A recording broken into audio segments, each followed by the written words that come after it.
This is Muhammad Mudassir Alam,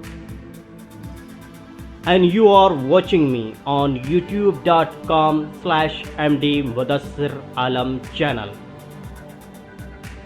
We are bringing an exclusive show, the Mudassir Talk Show, an exclusive show to inspire you, an exclusive show to motivate you, an exclusive show to shape up your career.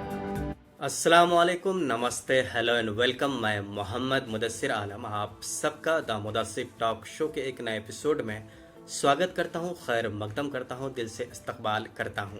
The Mudassir talk show में मेरी कोशिश रहती है कि मैं अलग अलग field के एक्सपर्ट से बातें करूं, उनका इंटरव्यू करूं और उनको आपसे रूबरू कराऊं। इसका मकसद ये है कि आपको अलग अलग फील्ड, अलग अलग एरियाज़ के करियर अपॉर्चुनिटीज़, जॉब अपॉर्चुनिटीज़ के बारे में पता चले, उन फील्ड में क्या चैलेंजेस है, कैसे आप राइट डायरेक्शन में आप आगे बढ़ सकते हैं। आपको याद होगा कि पिछले महीने व्हाट्सएप के डेटा को लेकर काफ़ी गहमा गहमी हुई थी। बाद में व्हाट्सएप को वो डिसीजन वापस लेना पड़ा था। कई लोग ये भी जानना चाहते हैं कि गूगल का एल्गोरिदम कैसे काम करता है, कैसे गूगल आपके बिहेवियर को पता करके या माइक्रोसॉफ्ट आपके बिहेवियर को पता करके आपके सामने सही चीज़ परोसता है, आपके मोबाइल, लैपटॉप या डेस्कटॉप पर प्रस्तुत करता है।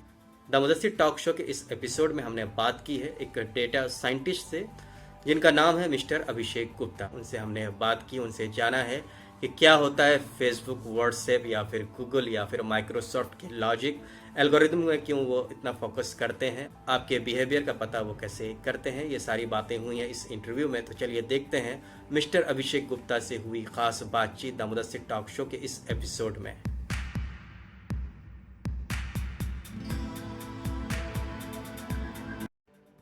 सबसे पहले तो सभी दर्शकों को मेरा नमस्कार।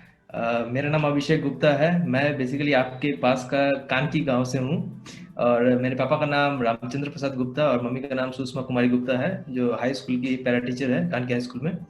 और तो हम कानकी गुप्ता फैमिली से बिलोंग करते हैं बेसिकली।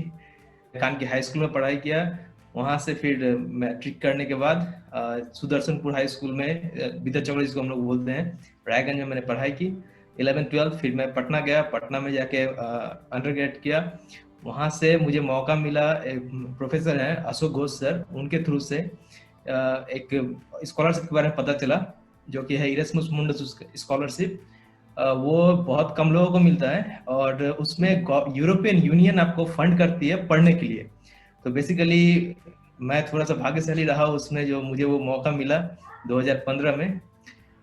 तो उस समय मुझे वो मौके के तौर पे मैं गया बाहर पढ़ने के लिए और पोर्तुगल के top engineering institute of superior Tecnico में मुझे एडमिशन मिला। तो फिर मैंने वहाँ पढ़ाई की। उसी के सेकेंड 2 साल बाद मतलब मास्टर्स कंप्लीट करने से पहले मुझे मौका मिला दुबई जाने का, शारजा में एक इंटर्नशिप करने का। मेरे यूनिवर्सिटी के थ्रू से मुझे भेजा गया तो वहाँ पे फिर मैंने वहाँ पे थोड़ा सा रिसर्च वर्क किया और वहाँ से आने के बाद मुझे एक जॉब का ऑफर मिल गया डेटा साइंस के फील्ड में। मेरा बैकग्राउंड फिजिक्स का है, प्योर फिजिक्स बैकग्राउंड है मेरा, फिजिक्स, बैचलर्स इन फिजिक्स और उसके बाद फिजिक्स इंजीनियरिंग। लेकिन मुझे क्योंकि मैं थोड़ा सा एंटरप्रेन्योर पर्सन हूँ और मैं हैकाथन वगैरह पार्टिसिपेट बहुत करता हूँ, तो उसके थ्रू से मुझे जानने को मिला था कि डेटा का क्या वैल्यू होगा और डेटा साइंस फील्ड किस तरह से ग्रो करेगा, इसका थोड़ा बहुत समझ हो गया था उस समय। तो मैंने डिसाइड किया कि डेटा साइंस के फील्ड में भी कैरियर बनाऊंगा और फिर मुझे एक कंपनी मेरे कॉलेज में आई, उसके थ्रू से प्लेसमेंट हुआ, वहां से जर्नी शुरू। आपका प्रोफाइल क्या है? कंपनी का नाम क्वालिटेस्ट है, क्वालिटेस्ट ग्रुप। अभी मेरे पास 2 प्रोफाइल है बेसिकली। एक तो मैं जो प्रोफेशनल काम करता हूँ वो उसमें मेरा प्रोफाइल है सर्च लैंग्वेज स्पेशलिस्ट का। बट जैसे कि मैंने बताया कि मैं डेटा साइंटिस्ट के पोजीशन पे था, वहाँ से मैंने फिर अभी सर्च लैंग्वेज स्पेशलिस्ट के पोजीशन में हूँ। जो मेरा डेटा साइंटिस्ट का पोजीशन है उस पे जो मेरा काम है, ये प्योरली, पहले मैं मशीन लर्निंग पे काम करता था। उसमें होता था कि आपको मशीन को इंस्ट्रक्शन देकर ट्रेन करना रहता है कि आपको मशीन को ये मतलब बताना था कि ये चीज है। तो इस मतलब अगर आपको उसको बताना है कि आदमी का एक कोई फोटो है, उसमें 2 आंख है, 2 कान है और नाक है, तो वो एक आदमी का चेहरा है, ये पहले बताना रहता था। इस तरीके के काम को मशीन लर्निंग कहते हैं। अभी जो हम काम करते हैं वो आर्टिफिशियल इंटेलिजेंस का काम है। उस पे मशीन को ये बताना नहीं पड़ता है कि ये कान है, ये आंख है, ये ना। मशीन बहुत सारे इमेजेस को देखता है, देख के समझता है ऑटोमेटिकली, उसके अंदर वो एल्गोरिदम डेवलप होता रहता है जिससे वो समझता है कि ये आखिर चीज क्या है। उसमें फिर आपको लेबल लगाना रहता है कि ये एक आदमी का चेहरा है। उसी तरीके से बिल्ली का इमेज देखता है, उसको मशीन ट्रेन हो जाता है अंदर से, उसमें उसको लेबल लगाना रहता है, ये बिल्ली का चेहरा है। इस तरह करके बहुत है, ये कार है, ये अलग अलग बाईसाइकिल है, वो अलग चीज, तो वो लेबलिंग होता है, ठीक है। तो उससे रिलेटेड एक काम, वो एनएलपी सॉरी डेटा, वो डेटा साइंटिस्ट का एआई रिलेटेड काम है। हम जिस पे अभी फिलहाल काम कर रहे हैं वो है नेचुरल लैंग्वेज प्रोसेसिंग के ऊपर। उसमें क्या, अभी हम जिस पे रिसेंटली काम किए, जो मैं बता रहा था यूरोपियन यूनियन के प्रोजेक्ट पे, उस पे आप आपके पास अगर एक डॉक्यूमेंट है, वो अगर आप डॉक्यूमेंट का लेंथ किसी भी साइज का हो सकता है, 1 पेज, 2 पेज, 3 पेज, ठीक है। उसपे बहुत सारा टेक्स्ट लिखा हुआ है, ठीक है। अब आपको जानना है कि उसमें, आप मान के चलिए विकिपीडिया से आप एक टेक्स्ट कलेक्ट किए, उसमें से आपको जानना है कि इस जगह का आबादी कितना है, आपको पूरा पढ़ना पड़ेगा, ठीक है। हम जिस पे काम कर रहे हैं उस पे आप सिर्फ क्वेश्चन पूछिएगा, वो डेटा अगर मतलब वो आपको टेक्स्ट दिया रहे, आप सिर्फ क्वेश्चन पूछिए, वो ऑटोमेटिक आपका आंसर निकाल के दे देगा। उसमें बहुत सारा पार्ट होगा जो आपको नहीं पता होगा। मान के चलिए पलासी का युद्ध कब हुआ था, या फिर और कोई भी युद्ध कब हुआ था, उसमें बहुत सारा चीज लिखा रहेगा, ठीक है। आपको पढ़ना पड़ेगा पूरा। लेकिन हम जिस पे काम कर रहे हैं उसमें नेचुरल लैंग्वेज प्रोसेसिंग के थ्रू से, एक्चुअली ये है नेचुरल लैंग्वेज अंडरस्टैंडिंग, उस पर नेक्स्ट स्टेप होगा। तो उसके थ्रू से वो पता चल जाता है, आंसर आप क्वेश्चन लिखिएगा, वो आंसर आपको दे देगा। इस पे काम होता है। एक सवाल मेरे मन में काफी दिनों से आ रहा है कि कभी कभी हम ड्राइंग रूम में कुछ बातें करते हैं कुछ टर्म को लेकर, सपोज के फलाना मूवी, फलाना गाना, फलाना प्रोडक्ट या फलाना कोई टॉपिक, तो कुछ देर बाद दिखता है कि फेसबुक में या फिर यूट्यूब में उसी तरह के वीडियो सजेस्ट होने शुरू हो जाते हैं, या फिर कोई और किसी टर्म पे कोई वीडियो देख रहा है या देख रही है, तो वो वीडियो मेरे भी यूट्यूब में सजेशन में आ जाते हैं। तो इसकी वजह क्या है? इसमें कुछ एल्गोरिदम है, आर्टिफिशियल इंटेलिजेंस है, क्या है इसके पीछे राज? बेसिकली इसके पीछे एल्गोरिदम ही है। और गूगल का नहीं, हर बड़े जायंट टेक कंपनीज का एक प्योर फोकस उस पे है, क्योंकि गूगल बेसिकली एक सर्च इंजन तो है ही, लेकिन उसका एक्चुअल बिजनेस क्या है? उसका बिजनेस है एडवर्टाइजमेंट। वो आपको एक स्पेस देता है अपने सर्च इंजन पे, जिसपे आप अपना एडवर्टाइजमेंट दे सकते हैं। उसके लिए उसको इनपुट चाहिए। हर फेसबुक में भी सेम चीज होता है। फेसबुक आप फ्री में यूज करते हैं, बशर्ते वो आपको एडवर्टाइजमेंट दिखाता है। उसका प्रॉफिट कहाँ से आता है? एडवर्टाइजमेंट से। सेम चीज यूट्यूब में भी आप अगर देखते हैं एडवर्टाइजमेंट, तो उसी तरीके से रेवेन्यू जनरेट होता है उन लोग का। और भी बहुत सारे फैक्टर्स हैं, लेकिन अगर हम सिंपल टर्म में बताएं तो आपसे वो सिर्फ वो डेटा कलेक्ट कर रहा है, आप क्या देखते हैं, क्या सुनते हैं, ठीक है। अब ये बात सही है कि वो डेटा आपका रिकॉर्ड होता है, लेकिन इसका ये किसी गलत सेंस में यूज नहीं होता है। बड़े कंपनी गूगल, माइक्रोसॉफ्ट, इस तरह के कंपनी में एक बहुत बड़ा इन्वेस्टमेंट वो लोग अपने सिक्योरिटी पे करते हैं, मतलब डेटा सिक्योरिटी के ऊपर, ताकि आपका डेटा सुरक्षित रहे। क्योंकि पूरा कंपनी अगर डिपेंड करता है तो उसी डेटा पे डिपेंड करता है, पूरा कंपनी का बिजनेस उसी पे चलता है। तो वो लोग बहुत इन्वेस्ट करते हैं, लोगों का ट्रस्ट न बिगड़े, ठीक है, इसीलिए उसको सुरक्षित रखते हैं। इसका मिसयूज कभी नहीं था। हम लोग को बस ये है, इतना भरोसा होना चाहिए इन कंपनियों पे कि ये आपको गलत, आपके डेटा को गलत यूज नहीं करेंगे कभी भी। ये रिस्क रहता है किन पर? छोटे छोटे कंपनी जो नए उभर के आ रहे हैं, उनको प्रॉफिट कमाना रहता है, उनके लिए वो एक कॉम्प्रोमाइज कर सकते हैं। लेकिन बड़े जो कंपनी है, गूगल, माइक्रोसॉफ्ट वगैरह, ये लोग आपके डेटा को कॉम्प्रोमाइज नहीं कर सकते हैं। पूरा उनका कंपनी रिस्क पे आ जाएगा फिर। और इस पे एक बात और बोलना चाहेंगे, यूएस में इंडिया से ज्यादा स्ट्रिक्ट लॉज है इस मामले में, और यूरोप में तो काफी ज्यादा। यूरोप में तो आप बिना परमिशन के डेटा भी नहीं ले सकते हैं। 2-3 सवाल है जो कि, क्योंकि जो यूथ देखेंगे इस प्रोग्राम को, पहला जो आपने स्कॉलरशिप के बारे में बताया, मैं स्कॉलरशिप क्या है, क्या प्रोसेस है उसका, उसके बारे में आप एक छोटा सा हमें ब्रीफ में 1 से 2 मिनट में बताते उसके बारे में। सेकंड, जो आप फील्ड में हैं, इसके क्या स्कोप है, कैसे कोई आपकी तरह से साइंटिस्ट, डेटा साइंटिस्ट जो आप बोल रहे हैं, किस तरह से बन सकता है? ये 2 सवालों का जवाब हमें आप छोटा छोटा सा दें। जी बिल्कुल। पहली बात, इस फील्ड में जो मेरा स्कॉलरशिप था, तो वो इरेस्मस मुंडस स्कॉलरशिप था 2015 में। वो लास्ट बैच था इरास्मस प्रोग्राम का, इरास्मस मुंडस प्रोग्राम का।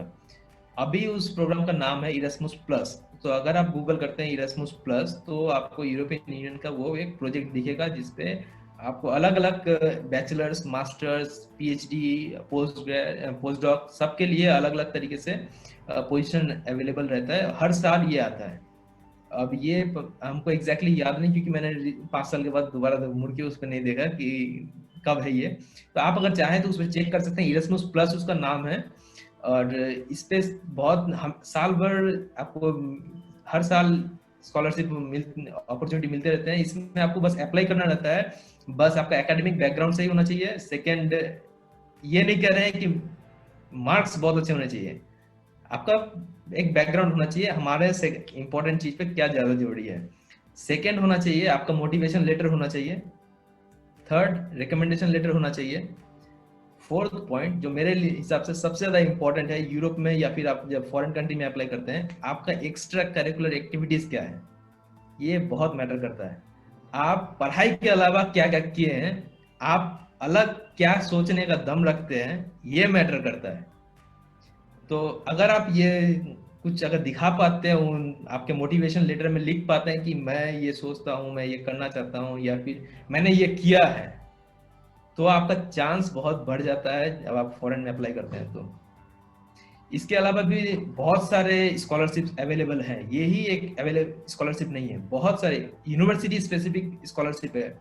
अगर कोई सही में हायर एजुकेशन करना चाहे, बहुत बेहतरीन लाइक बर्ड जर्मनी जैसे कंट्रीज है जहाँ पे आप फ्री में पढ़ाई कर सकते हैं, almost free, something around 300 euros या 400 यूरोज आपको लगता है, लेकिन ऑलमोस्ट फ्री है। ये हमारे इंडिया से भी सस्ता पड़ता है जर्मनी में पढ़ाई।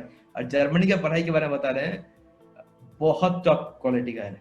आप इमेजिन नहीं करते, वहां मैथमेटिक्स के बेसिस पे ही सारा फिजिक्स पार हो जाता है, या वो उस लेवल का। इसलिए जर्मन कार वगैरह आप देखिएगा, जर्मन टेक्नोलॉजी हमेशा टॉप ग्रेड का रहता है, और वो लोग बहुत पंक्चुअल और बहुत प्रोफेशनल होता है। तो इस मामले में हम लोग थोड़ा सा पीछे हो जाते हैं। और इसके अलावा जैसे यूके में भी बहुत सारी यूनिवर्सिटीज हैं, वहाँ पे भी बहुत स्कॉलरशिप्स है। और फिर डेनमार्क, स्वीडन जैसे कंट्रीज में वो लोग इनवाइट करते हैं लोगों को आने का। पोर्तुगल जैसे कंट्रीज में स्कॉलरशिप आपको उतना ज्यादा नहीं मिलेगा, लेकिन यहाँ सस्ते में आप पढ़ाई कर सकते हैं। तो अगर आप सही में डिटरमाइंड हैं कि आपको बाहर जाना है, अच्छी पढ़ाई करनी है, टॉप क्वालिटी की पढ़ाई करनी है, इंडिया में भी हो सकता है, ऐसा नहीं है कि नहीं, हम वो उसको साइड में रख के बात कर रहे हैं, तो आपको खुद से गूगल करना पड़ेगा।